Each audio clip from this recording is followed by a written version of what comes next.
ഈ വിഷയത്തിൽ വിവാദം വലയ്ക്കുന്നുണ്ട് എന്നുള്ളത് വാസ്തവമാണെങ്കിലും അതൊരു വലിയ പ്രതിസന്ധിയിലേക്കൊന്നും പോകില്ല എന്നാണ് ഞാൻ മനസ്സിലാക്കുന്നത്. കാരണം വെട്ടിലായിരിക്കുന്നത് ഞാൻ ഇന്നലെ പറഞ്ഞതുപോലെ DC ബുക്സ് തന്നെയാണ്.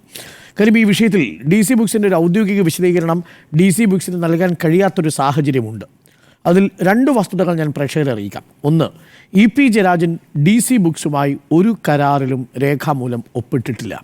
ഈ നാട്ടിൽ ഇത്തരം പുസ്തകങ്ങൾ പ്രസിദ്ധീകരിക്കുന്നതിന് നിലവിലിരിക്കുന്ന കോപ്പിറൈറ്റ്, ഇൻ്റലക്ച്വൽ പ്രോപ്പർട്ടി റൈറ്റ് ചട്ടങ്ങൾക്ക് വിധേയമായി പുസ്തകം പ്രസിദ്ധീകരിക്കുന്നതിന് മുൻപ് അതിൻ്റെ മുഴുവൻ പ്രിൻറ്റും പ്രൂഫ് റീഡിംഗ് കഴിഞ്ഞ് അതിൻ്റെ ഉള്ളടക്കത്തെക്കുറിച്ച് എഴുത്തുകാരന് ഒരു തരത്തിലുള്ള പരാതിയുമില്ലാതെ എഴുത്തുകാരൻ അതിൻ്റെ റോയൽറ്റി അടക്കമുള്ള കാര്യങ്ങളിൽ തീരുമാനം ഉറപ്പിച്ചതിന് ശേഷം ഒപ്പുവെക്കേണ്ട ഒരു കരാറുണ്ട്.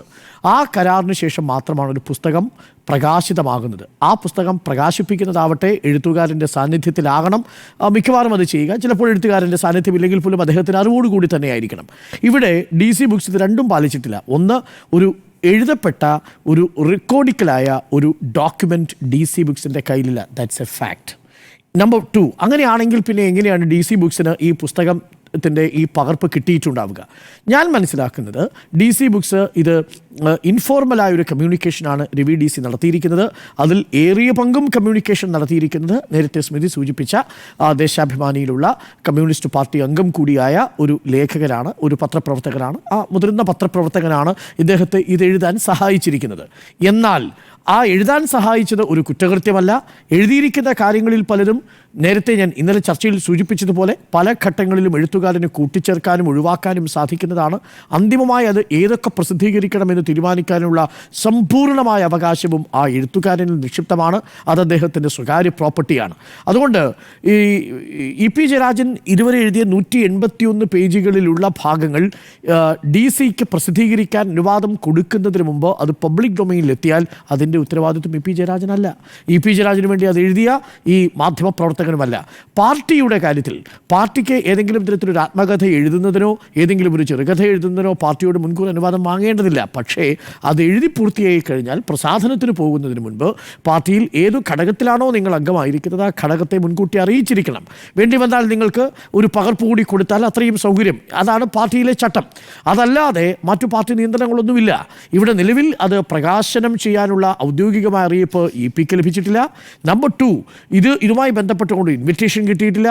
3, EP ജയരാജൻ DC ബുക്സിന് രേഖാമൂലം ഒപ്പുവെച്ച് ഇങ്ങനെയൊരു കരാർ കൊടുത്തിട്ടുമില്ല. ഇൻഫോർമലായൊരു കരാറാണ് ഇപ്പോൾ ഇരിക്കുന്നത്.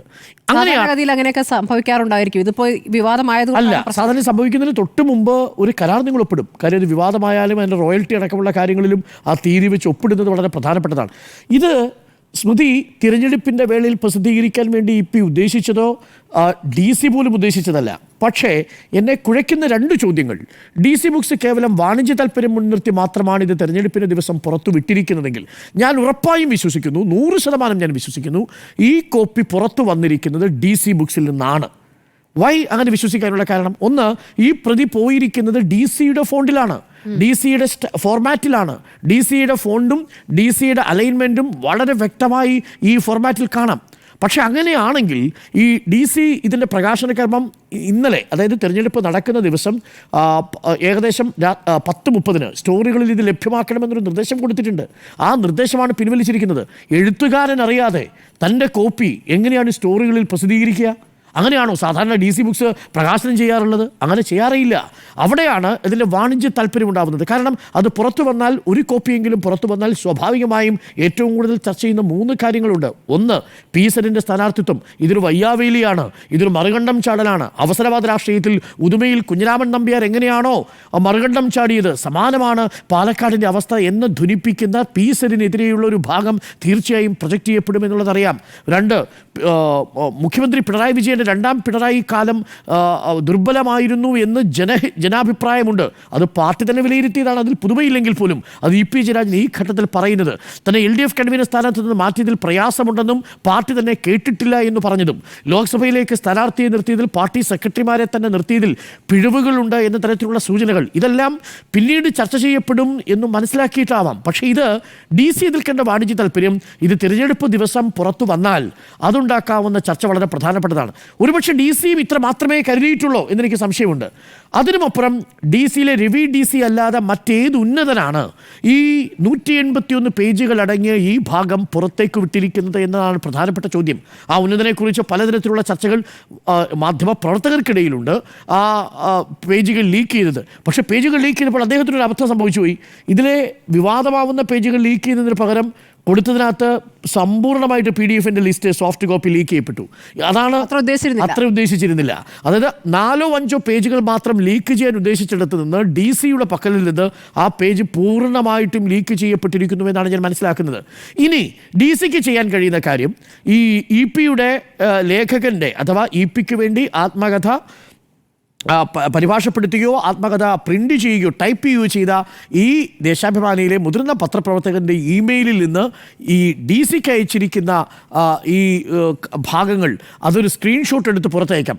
പക്ഷേ ഡി സി അതൊരിക്കലും ചെയ്യില്ല എന്നാണ് ഞാൻ വിശ്വസിക്കുന്നത്. കാര്യം അത് ഡി സി അത് ചെയ്യില്ല. കാര്യം ഡി സിയുടെ ക്രെഡിബിലിറ്റി ബാധിക്കുന്ന ഒന്നാണ്. യഥാർത്ഥത്തിൽ അങ്ങനെ പോയിട്ടുണ്ട് എന്നാണ് ഞാൻ വിശ്വസിക്കുന്നത്. EP ജയരാജൻ്റെ വേണ്ടി ഇത് പകർത്തിക്കൊണ്ടിരിക്കുന്ന ലേഖകൻ്റെ മെയിലിൽ നിന്ന് ഡി സിയിലേക്ക് ഇത് പോയിട്ടുണ്ടാവും.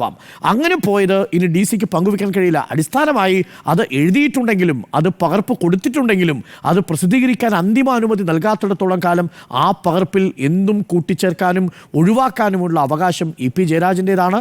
അങ്ങനെ EP ജയരാജൻ ഒരുപക്ഷെ തിരഞ്ഞെടുപ്പ് കാലത്ത് ഇത് പ്രസിദ്ധീകരിക്കും എന്ന് ഈ ഡി സി പറഞ്ഞിരുന്നുവെങ്കിൽ ഈ ഭാഗങ്ങൾ അതിൽ ഉൾപ്പെടുത്താൻ സാധ്യതയില്ല എന്ന് തന്നെയാണ് ഞാൻ മനസ്സിലാക്കുന്നത്. അതുകൊണ്ട് തന്നെ ഇതിൽ പറഞ്ഞിരിക്കുന്ന കാര്യങ്ങൾ EP ജയരാജൻ തിരഞ്ഞെടുപ്പ് കാലത്തേക്ക് വേണ്ടി ഉദ്ദേശിച്ചതല്ല. കഴിഞ്ഞ ശേഷം ഒരു പക്ഷേ പ്രസിദ്ധീകരിച്ചു കഴിഞ്ഞാൽ ചർച്ച ഉണ്ടാവുമല്ലോ. ഇനി പീസൻ അവിടെ വിജയിക്കുകയാണെങ്കിൽ അങ്ങനെ അത് കാലം തെളിയിക്കട്ടെ എന്നാണ് EP ജയരാജൻ അതിൽ പറയുന്നത്. ഇനി അതെല്ലാം പരാജയപ്പെടുകയാണെങ്കിൽ സ്വാഭാവികമായ ചർച്ചയുണ്ടാവും. ആ ചർച്ച ഉണ്ടാവുമ്പോൾ EP ജയരാജൻ അന്ന് പറഞ്ഞിട്ടുണ്ട്, പുസ്തകത്തിൽ തന്നെ പറഞ്ഞിരിക്കുന്ന കാര്യം ആ അർത്ഥത്തിൽ ചർച്ച ചെയ്യപ്പെട്ടു പോവുകയും ചെയ്യും. പക്ഷേ തിരഞ്ഞെടുപ്പ് കാലത്തേക്കല്ലാതെ തിരഞ്ഞെടുപ്പ് കാലത്തിന് ശേഷം എന്ന നിലയിൽ കരുതിയ ഒന്നിനെ DC ബുക്സ് വളച്ചൊടിക്കുകയായിരുന്നു. അഥവാ DC ബുക്സ് അനവസരത്തിൽ അതിൻ്റെ മുഴുവൻ കോപ്പികളും പുറത്തുവിട്ട് DC ബുക്സിൻ്റെ വിശ്വാസത്തെ കളഞ്ഞുകൊള്ളിച്ചിരിക്കുന്നു. അതിൽ EP-യെ ഞാൻ കുറ്റപ്പെടുത്തില്ല. കാര്യം EP-യെ സംബന്ധിച്ച് ഒരു കരാറിലും EP ഔദ്യോഗികമായി ഒപ്പുവെച്ചിട്ടില്ല.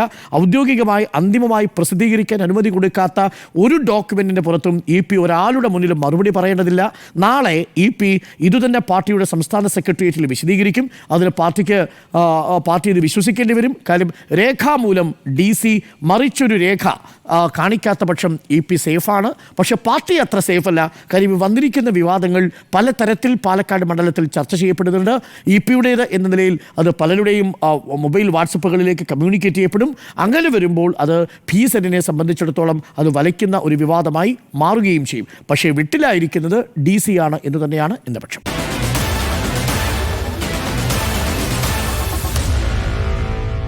Meet the editors.